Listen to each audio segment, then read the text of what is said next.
Wong wedok diciptakan di dunia ini untuk menjadi tulang rusuk toh, bukan menjadi tulang punggung toh. Ki nak misal bojomu sudah memutuskan untuk menjadi tulang punggung ya, lunga saka omah dadi TKW misal ya. Ya aja mbok salahno ya. Misal suatu saat bojomu maleh sifate ya, ora koyo mbiyen. Lembut, penyayang karo awakmu ngono, aja mbok salahke.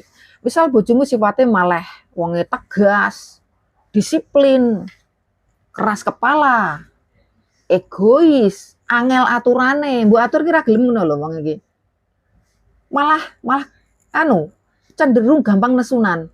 Aja mbok salahno bojomu kaya ngono kuwi.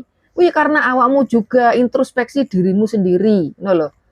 Ngerti apa ora? Iku bukan karena dia itu anu, apa jenenge iso pinter golek duit dhewe, bukan karena kuwi, bukan karena sok-sokan.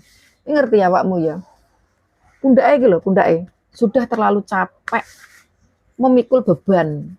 Lah bebannya kuwi sak benere kan di kamu. Kamu yang memikul Mas, Mase, para bojo ya, bukan bojomu. Ngono lho.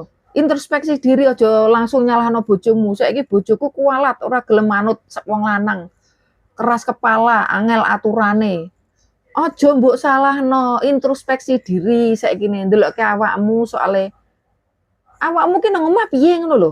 Bojomu kerja ning luar negeri ki bukane karena dia itu tidak anu awakmu